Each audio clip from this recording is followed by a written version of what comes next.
Laurel Jean Mitchell was born on May 24, 1958, in Whitley County, Indiana, to parents Richard and Wilma Mitchell. She grew up in North Webster, Indiana, with her siblings Sarah and Bruce. With a population of about 500 at the time, North Webster was extremely safe. A place where residents often did not lock doors, where parents felt comfortable letting their children ride bikes up and down the traffic-free streets. It was a community where everyone knew each other, and folks spent hours hanging out on their front porches. By 1975, 17-year-old Laurel was a senior at Wawasee High School. She was employed at Cokesbury Inn in the Epworth Forest neighborhood on the shores of Webster Lake. For her, working at the restaurant was a perfect opportunity to gain valuable experience while earning some extra money. She was determined to make the most of every moment, and with this attitude, she threw herself into the job with all the energy and enthusiasm she could muster. In no time, Laurel Mitchell had become a favorite among the staff and the customers. Laurel was involved in a local church youth group and was part of a traveling singing group called God's Children. They traveled all over the United States singing. The group had made some records and had a couple of albums. Laurel was described as very, very religious. Most of her free time was spent at the church. Despite the occasional argument, Laurel and her siblings had a tight-knit bond that only grew stronger with time. Laurel was a beloved figure in the community, where her warm smile and demeanor won over the hearts of everyone she met. One of her most endearing qualities was her unwavering kindness and her caring nature. The neighborhood children were particularly fond of Laurel. It was not uncommon to see her surrounded by children, all clamoring for her attention. Laurel had many talents. She had a natural gift for singing, so it was no surprise that she was a key member of the local church choir. Laurel was also an accomplished dancer who honed her skills by taking lessons at a local studio. For Laurel, singing and dancing were more than just hobbies. They were a way of life. August 6, 1975 started out as a typical day. Laurel and her siblings had morning chores that they completed. Laurel went to work at around 2 p.m. 12-year-old Sarah stayed home. Their brother Bruce was married and in the Army in California. One of Laurel's friends from Michigan stayed with the family. Laurel left work at the snack bar around 10 p.m. She was supposed to meet friends at the Adventureland amusement park about a half-mile walk away. One of her co-workers offered Laurel a ride, but she declined and said she'll walk instead. Laurel was seen walking towards the amusement park on the north side of North Webster. This was the last time she was seen alive. It was a family friend named Scott Pruitt who saw Laurel at the pillars of the entrance of Epworth Forest. He waved at her, and she waved back at him. She then went past the pillars. Laurel never met up with her friends. They decided to go to the county fair instead. This included the friend from Michigan. As a result, no one was aware that Laurel was missing until she did not come home at midnight. Laurel was responsible, known to call her parents if she was going to be late arriving home. When she did not return home by curfew that night, her family knew something was wrong. It was confirmed when the friend from Michigan arrived at the Mitchell's house and asked, "Where's Laurel?" Her friends thought she went home, and her family thought she was with her friends. This led to her parents, Richard and Wilma Mitchell, reporting her as a missing person at 4:16 a.m. the next morning. The dispatcher took their information and promised to send a unit out to their home to take a report. An extensive search was then launched by the police, family members, and friends of Laurel. Richard Mitchell went out and walked the ditches up and down the road in case she had been hit by a car and thrown off to the side. Concerned neighbors and friends gathered together to search for her by combing through the woods and checking roadsides. Investigators determined that Laurel never made it to Adventureland.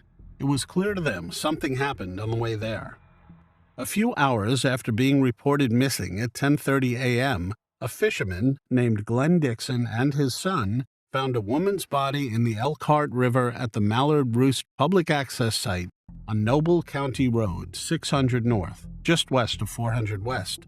They called 911. The officers waded into the water and pulled the body up onto the bank. They reported seeing a white female laying face down on the west bank of the river near the boat landing ramp. The body was floating about waist deep. State police could not immediately identify the woman. They estimated the body had been there about a day. Police checked out missing persons reports in the area fitting the victim's description. She was described as 5'5", weighing about 160 pounds with long brown hair. Police then identified the woman as Laurel Mitchell with her class ring from Wawasee High School, class of 1976, with her initials LJM engraved inside. At first, investigators believed it was an accidental drowning, despite Laurel being a strong swimmer. That was until the autopsy report came back. The autopsy was performed later in the day on August 7, 1975, by Dr. P.L. Sankey at the Goshen General Hospital. The autopsy showed that she was forcibly drowned as well as assaulted. The autopsy also showed signs that Laurel made a violent struggle in order to survive.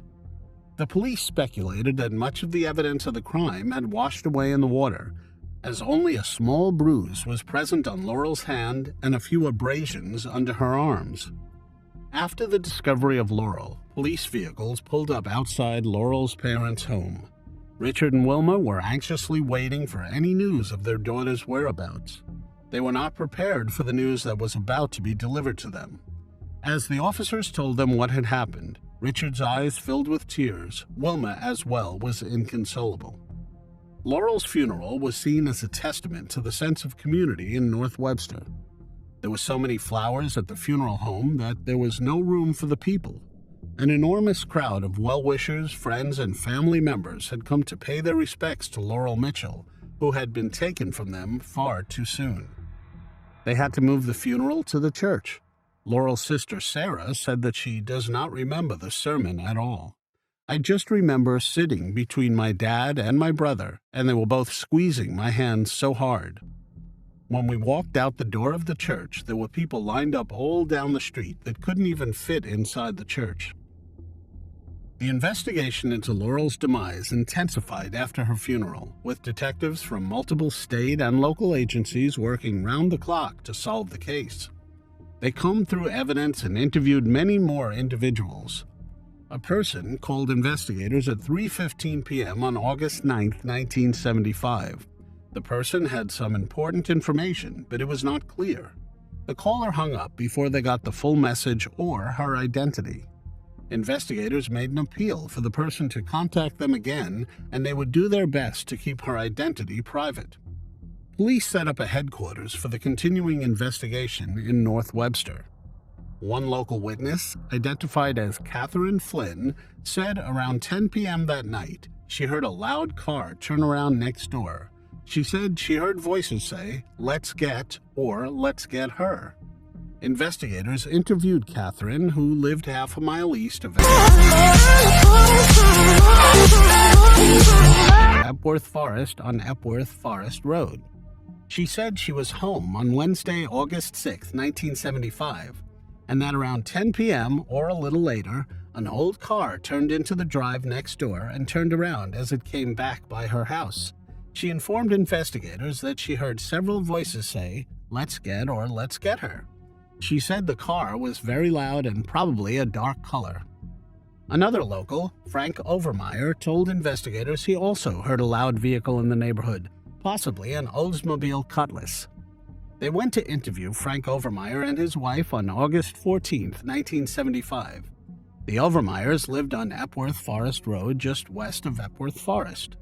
Frank Overmeyer said on August 6, 1975, he was at home watching TV and heard a loud car go by, and the car turned around and stopped east of their house.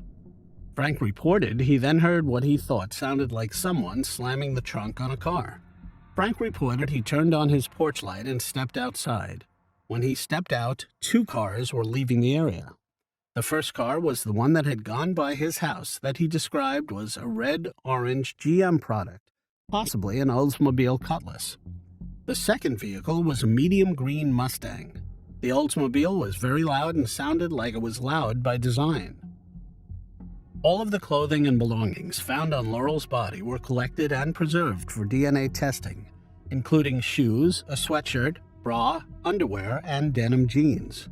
Unfortunately, due to the lack of DNA technology at the time, there was little that could be done with the clothing. Detectives from the Kosciuszko County Sheriff's Department and Indiana State Police examined the case closely through the years. The location of Laurel's abduction and the discovery of her body in the Elkhart River about 15 miles from Epworth Forest seemed to indicate that the perpetrator was familiar with the area. Many people were interviewed, and despite there being a $5,000 reward offered, there was never enough evidence to charge anyone. As weeks turned into months and months into years, the case slowly faded from the headlines and went cold. For Laurel's family and friends, the pain of her loss remained. In 2007, Indiana State Police Captain Kevin Smith was assigned as the lead investigator on Laurel's case. He was a man on a mission and was determined to provide answers that had eluded Laurel's family for so long. The pressure was on, but Captain Smith knew that he would do whatever it takes to give Laurel's loved ones the closure they deserved. Despite his best efforts, no new leads or evidence surfaced for several years, leaving him and his team frustrated. Then, on January 16, 2012, Laurel's father, Richard Mitchell, passed away. He was a well-known public figure in North Webster. Laurel's mother, Wilma Mitchell, also passed away in 2012. She operated the North Webster Food Pantry for several years. They passed never knowing what exactly happened to their 17-year-old daughter or why. It was a heartbreaking end for a couple who had dedicated their lives to seeking answers and closure for their daughter. In 2013, a woman called Renee from Port Charlotte, Florida, came forward and gave investigators a lot of useful information. Detective Donovan interviewed Renee on June 7, 2013. She informed the detective that she lived in Noble County as a teenager and that she was 16 years old in 1975.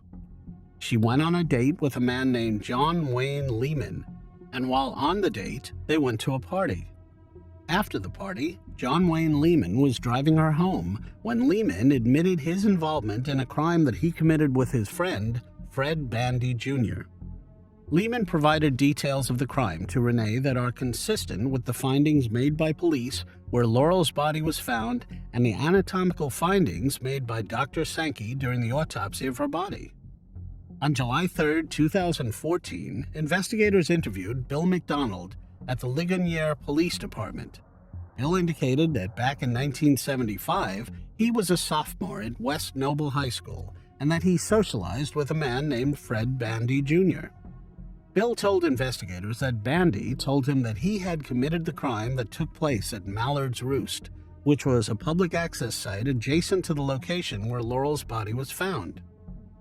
Also in 2014, Captain Kevin Smith received information about a local music group that performed in Epworth Forest the night of August 6, 1975.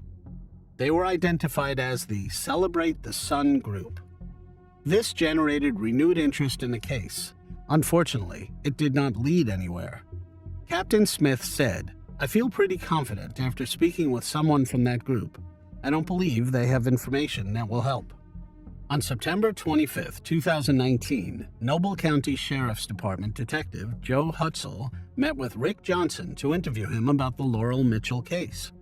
Rick Johnson informed Detective Hutzel that he was friends with Bill McDonald and that while he was in high school, he, Bill McDonald, Fred Bandy, John Wayne Lehman, and others were at a party together. While at the party, a conversation about the slaying of Laurel Mitchell came up, and Fred Bandy Jr. stated he and John Wayne Lehman committed that crime together. Investigators needed more than just reports from witnesses. They needed DNA evidence linking Bandy and Lehman to the crime.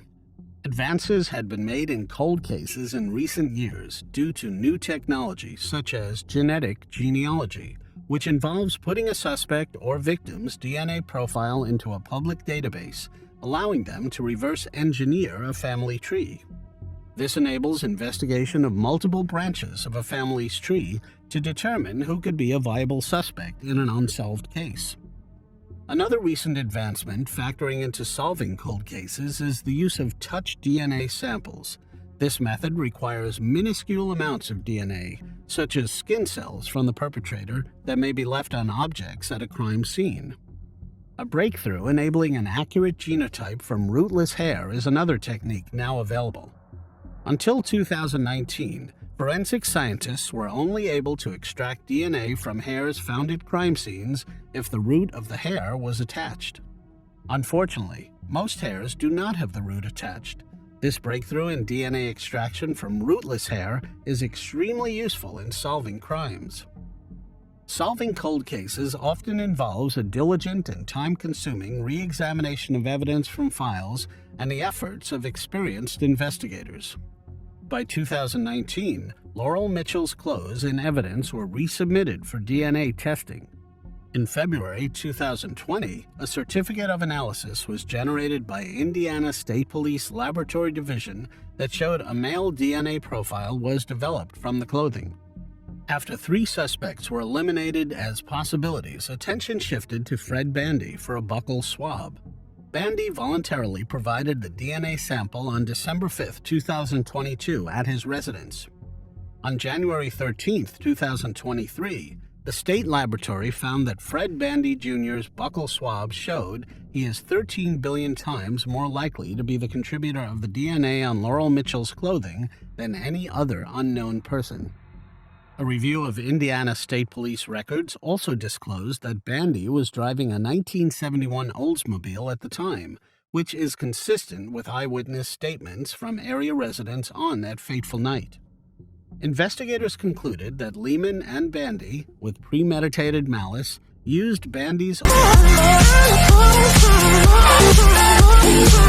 Oldsmobile to bring Laurel to the Mallard Roost public access site in Noble County, where they forcibly removed her from the vehicle and deliberately drowned her. While the Indiana State Police declined to comment on the specific techniques used to solve the case, Ashley Hall, the director of the Forensic Science Graduate Program at the University of California, explained. She said the method seemed to be a standard genetic identification technology used in crime labs called STR, or Short Tandem Repeat. The technology is developing to become more and more sensitive. It is being developed to pick up smaller and smaller amounts of DNA. We can pick up much more DNA than we used to be able to. Laurel Mitchell's case is a good example of the power and evolution of DNA testing to assist in criminal investigations, Dr. Hall said. We're not done with our work until every family, every victim has an answer, and the fact that we can go back to cases that are this old, this is where we should be going, she said. Captain Kevin Smith, who has been working the case for over 20 years, said, "This case is a culmination of a 5-decades-long investigation, and science finally gave us the answers we needed." Playing a significant role in charges being filed was the Indiana State Police Laboratory Division. We simply could not have solved this case without them. He also said that the investigation of the case had followed a similar pattern of other such cases. Witnesses pass away, memories fade. All those hurdles make it very difficult, especially when you go back this far. On Monday, February 6, 2023, the Indiana State Police arrested 67-year-old John Wayne Lehman and 67-year-old Fred Bandy Jr.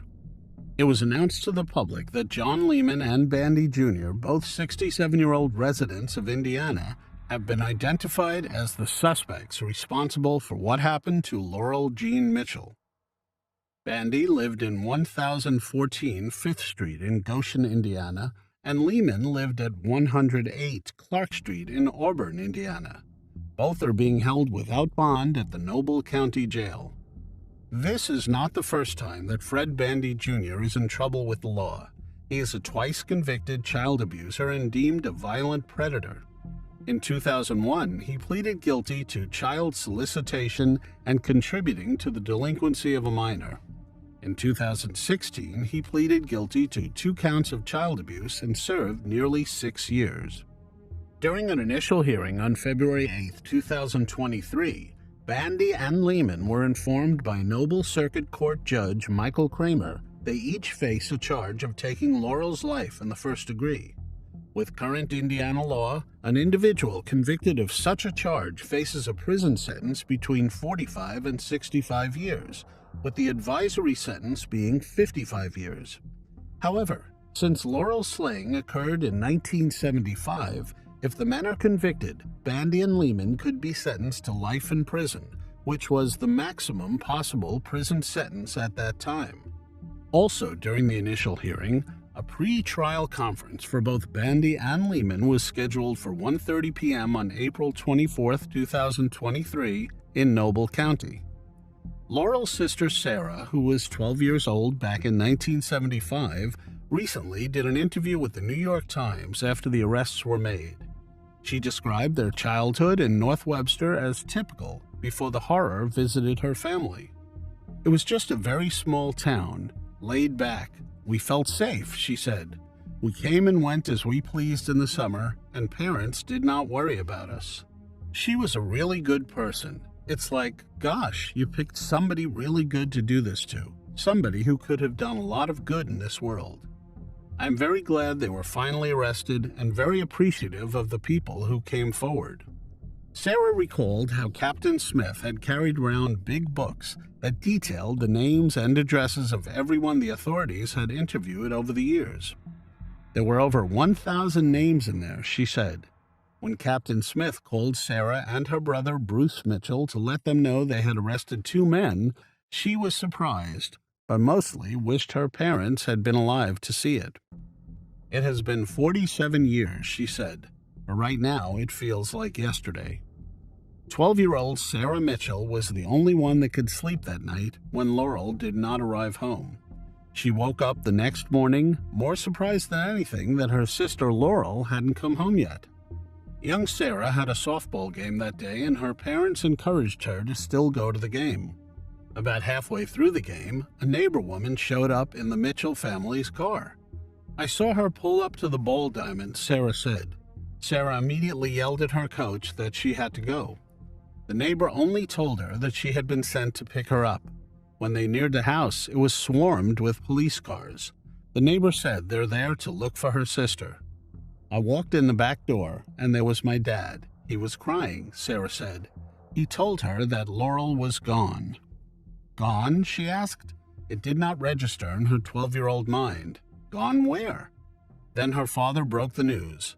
Her big sister, the one who used to have to take her everywhere because, well, that's what big sisters have to do, was not alive anymore.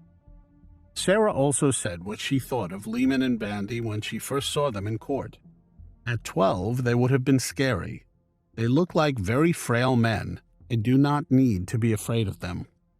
I am glad they are going to be punished, that they won't be able to hurt anyone else, but she's still not coming back to us. Convictions would not bring closure for me. I do not think there is such a thing. We will continue to grieve.